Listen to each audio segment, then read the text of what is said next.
Hey guys, today I want to talk about the Prison of Elders in general, sort of a review of the place. I was planning on doing a review of the entirety of House of Wolves, and that's still coming, but I wanted to address a bunch of things in Prison of Elders specifically. Now, I was very pleasantly surprised at the fun levels of Prison of Elders when I first played it. It was fast-paced, a lot of action, critical objectives are cool to get you off your ass, and it's fun in general. But I do have a few gripes with the place based off of the first couple of weeks now that I've gotten a lot more time with it. Now let me just preface this by saying that I love a challenge, you guys know me, and certain encounters are indeed very challenging, but I think there's a line between challenging and fun and reasonable, and challenging for the sake of being challenging. First, let's talk about the Vex room in general. Now the Vex room, from what I've played, I think has a little too much going on. This past week, for example, round 4, where you had to kill the VIP Minotaur, that was absolute madness. I think there are too many majors in the Vex room. The amount of Minotaurs and Hobgoblins is a little much. The Minotaurs have a ton of health, no crit spot, and are incredibly lethal already. Stack on top of those that Axis Hobgoblins, the majors, are occasionally a pain to take down because of their nature. Unless you one-shot them, which is probably only possible with really high-impact snipers, you have to wait for their shield, which increases their time to kill by a lot. Not to mention that there's a lot of them, which can make the encounters sometimes very difficult to manage. Major enemies should be a focal point of an encounter, not just there to soak bullets. The damage they can put out is still very threatening. The problem here is that occasionally Bungie needs to balance enemy health against burn modifiers, which is something we'll talk about later in the video. So it feels like the plethora of majors are there just in case any sort of modifier that doubles or triples your damage exists. When a modifier like that is around, killing majors becomes less of a problem, but when there's no burn, it's much harder to do. Even round 4 of this second week of Prison of Elders had small arms, which doubles primary damage. Now, if the amount of majors altered with the modifier as if to scale with it, this would be fine, but I doubt that much depth goes into it if stuff like Urox's Grudge is still the same 5 rooms in a row, just with different modifiers. The generic Fallen Pilot Servitor boss suffers from the too many majors problem in a slightly different way.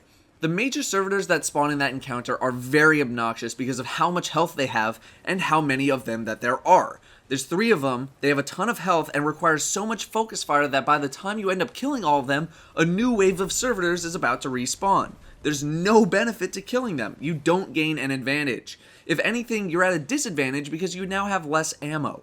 During that boss, those are the only majors, all of the other adds are non-major, which is totally fine because they are still a threat with their damage. Removing some of them is fine because they're not too difficult to get rid of and it makes the fight a little bit safer. Removing the servitors is just a giant pain in the ass, has no benefit, and only makes the fight longer. The Fallen non-boss rounds are slightly better, but maybe a little bit on the unbalanced side. The amount of major captains and vandals that spawn cause people to hide in fear, only coming out for a couple of shots here and there, as opposed to them being a focal point for your team to focus on in a wave of enemies. The Hive section, I think, is rock solid from a balance perspective.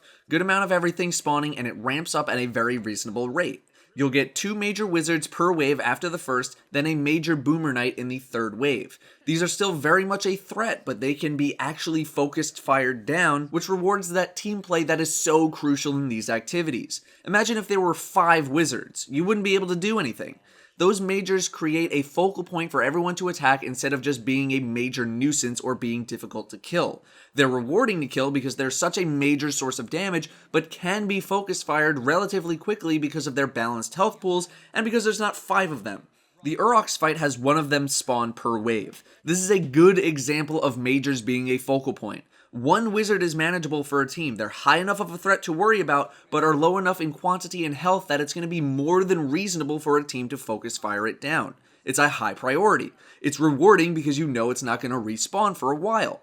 Even without solar burn, having everyone focus fire it down is very reasonable. The Cabal room I think is pretty good as well. You'll have a major Centurion, a major Phalanx, and 3 major Scions per wave. The Scions I think are fine because they don't have that much health and aren't as lethal as some of the other stuff. They go down pretty reasonably, although there are occasions where they become the deadliest thing in the room. The Centurion is the focal point major of those waves. They can dish out a lot of damage, but good focus fire eliminates the threat in a timely manner. During the Traug fight, there are quite a few Centurions, but they aren't major, which makes killing them a little bit more reasonable. Let's move to some bosses. We've experienced Valis Traug, Urox, Qudron, and Skolas as of the writing of this video. Overall, I've been pretty happy with the mechanics, mainly around the fact that Bungie can make a fight based around a smaller mechanic. It is the perfect halfway point between Strike and Raid. I know I'd personally love to see Strikes get a little deeper than they are now. The Shadow Thief is fun, but it's still just mindless killing at the end of the day. I wouldn't mind seeing a hard mode of a strike involve a mechanic that you actually have to deal with the last boss, but that's just me.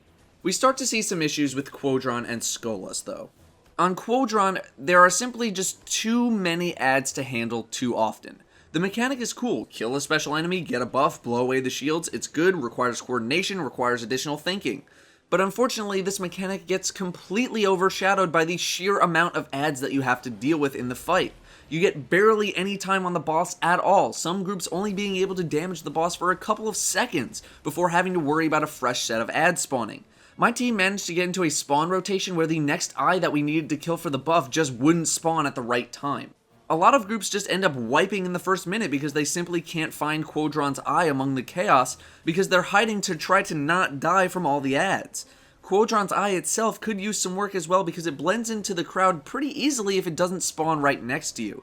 It does stick out, but not incredibly well. Players don't know that they need to look out for it when first running into the experience, and if you get a bad spawn on it, you'll just die without even knowing what to do. The mechanic isn't highlighted as well.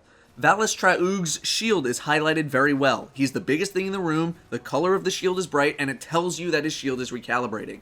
Urox's mechanic is highlighted very well. A giant red wave goes across the entire room, he yells, you get a debuff, and you take steady damage. It highlights what you need to do moderately well by saying burns the floor. You know when the mechanic is happening. With Qudron, you know that the mechanic is happening, but how to counter this mechanic is not highlighted at any point. You just need to happen to know that a special enemy spawns during the insanity, and that he gives you the buff, and the buff does this thing. It just has some slight readability issues. This is why you see so many groups just G-horn spamming Qudron down, because it ends up just not being worth the hassle of a 10-minute fight when you can kill him in 30 seconds. While I might not be the most approving of the just G-horn spam it down strategy, if you can even call it that, I certainly don't blame people for doing it because the fight can just get really tiresome. You need to have one person at the least dedicated to full-time ad duty. Not to mention all the adds, there's plenty of major hobgoblins that spawn that will absolutely mess your day up, which only highlights the problem with majors even more. They aren't a focal point of ad killing, they're just endless sponges. That's not fun to fight against because you spend more time cowering in fear as opposed to being on the offensive. Is G-horn spam more of a problem because the fight is so tiresome or because G-horn is so effective? For the majority, I'd say that it's because G-horn is effective, let's face facts. Most people want to be in and out as fast as possible. But then there's that group who just might not be able to do it the intended way, so this is their only option. The fight isn't impossible by any stretch of the imagination, and I'm not trying to make it seem like it's the worst fight in the world to complete. But there's too many adds, there's plenty of majors, and it just becomes a mess. Let's move on to Skolas. Oh, Skolas. I was impressed with the mechanics of this fight. The Devouring Essence keeps you on your feet, and the Breaking the Bonds mechanic is cool. I wasn't expecting much from this fight, but from a mechanic standpoint, I think it's sound. What's not sound is essentially everything else. I think the biggest problem is the burn mod. Right now, Skolas' health is balanced around burn mods. That is not very good because that means you're probably only going to see burn mods on Skolas. You're never going to see Void Burn because that would just make the fight a complete joke. You're only going to see Arc and Solar Burns because those are the threatening elements in the fight. And let's just say that games tend to lose a lot of their fun levels when you're capable of dying in one shot, especially to things that you can't even see or react to. Being killed by a drive-by captain shooting is not fun. Being killed from a wire rifle in one shot from 100 yards away is not fun. Dying tends to be more along the lines of, I was standing slightly out of position for half a second, as opposed to, I did something wrong or stupid and died because of it. Unpreventable or unpredictable deaths are bad. Instant deaths are a bad thing to have to try and play around. Not only that, but these burn mods enable these nuke strategies that enable people to just completely ignore the entirety of the fight. This isn't a G-horn problem either, although it definitely contributes to the issue. I understand that they want to make things more of a threat, and if Bungie wants to do that, doing it through burn mods is not the way to go. If they don't want people burning the boss, how about adding a mechanic where if you're killing Skolas while mines are active, as a last-ditch effort to kill you, he just explodes all the mines and you die. That would certainly stop people from being able to burn him. And once again, while I personally might not approve of the burn strats that just take advantage of the burns, I don't blame people for doing it because of the fact that the rest of the fight can be such, pardon my language, bull honky with its inconsistency. And you guys know me. I love a challenge. I love difficult content.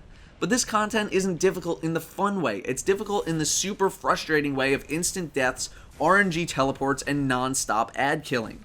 I think rebalancing his health to not require a burn, reducing the amount of ads in the fight slightly, and keeping the servitor mechanic for longer than 30% of his health would be a good way to get this fight to a fun challenge instead of a frustrating challenge. Keep the devouring essence, keep the mines, maybe have mines come up at 20% instead of 10% to prevent people from just burning the boss if they don't really want people nuking the boss from 100 to 0. The mechanics are fun, but I've been hearing a lot of weird talk about the mechanics. Some people seem to think that the mechanics in the Skolas fight are there to punish you for not killing him fast enough. A lot of mechanics in a lot of fights are not there to punish you. They're supposed to be the fun part of the puzzle of figuring out a strategy on how to beat the boss. The only mechanic that's supposed to punish you is any sort of enrage timer, in which you're supposed to be killing the boss within a certain time limit. Devouring Essence is not a punishment. Mines are not a punishment. They're meant to be things for you to have to interact with to make the fight require some more coordination. However, once again, the sheer amount of ads and damage that you end up having to worry about makes people think that they're being punished and just completely overshadows any sort of mechanics in the fight, very similar to Qudron. I don't think the amount of ads is the problem, it's just the sheer lethality that makes them such a high priority. On Arcburn, literally everything that spawns is way more lethal than the boss. They shouldn't be the focal point of the encounter, they should be supplementary. Most other fights in the game start as complete insanity as you learn the mechanics, but once you learn them and the patterns of the fights, this insanity becomes controlled, which is the fun part of mastering an encounter. Consistency, strategy, finding a reliable path. With Skolas, there is no control. There is very little mastery. There's knowing what's coming with Skolas, but there's always that unpredictability element. Is that captain going to sprint up this ramp and kill us? Is the mine RNG going to be in our favor? Is Skolas going to teleport up the ramp or run away from us? Now, unpredictability isn't always awful. Templar teleports to a random location, Atheon teleports random people, but these RNG events don't dictate any mechanics or doing anything differently. If you wiped oracles on Atheon, it's because you didn't do enough damage to them or people didn't know where they spawned or something like that. That's something that can be controlled and fixed. Oracles don't spawn willy-nilly in the portals, they're controlled, they spawn in the same spot every time. Chaos becomes controlled chaos, becomes a strategy, becomes second nature. Skolas is chaos which becomes understood, but still nearly uncontrollable. Finally, I'd like to talk about checkpoints. They're tricky. I'm sure Bungie doesn't want people just being able to pass around a Skolas checkpoint, that would be very lame. I don't think the lack of a checkpoint would be as frustrating for some people if the bosses didn't suffer from the issues I just discussed. What I wouldn't mind seeing is the ability to leave and come back, but being unable to pass a checkpoint around. For example, if your team is struggling with Skolas and wants to come back the next day, you should be able to leave and come back. But then what if you don't have your third player and need a replacement? It's not fair to have to wait around for your third player if you can bring someone else in if that third player is not going to be around. It's just a tough situation to be put in because I don't think Prison of Elders was designed to be this super long experience per session. Overall, the Prison of Elders is fun and can be very challenging, but I think there are too many instances of too many ads or ads are not worth killing. Cool mechanics are occasionally overshadowed by massive amounts of ads, and majors are not used in a fun way, but are rather there to soak up tons of damage. This leads people to just want to resort to burn strategies to ignore everything as opposed to actually doing the fight and playing against the mechanics. Mechanics are supposed to be the fun part, and they can be, but the amount of ads destroys the fun very quickly and just leads to frustration. I still think Prison of Elders is a success overall because it is fun to do, and I think the arena could still coexist with a raid very easily. But those kind of issues need to be balanced first a little bit more for the majority of the player base. That is my review on the Prison of Elders. Thank you all very much for watching, and I will see you next time.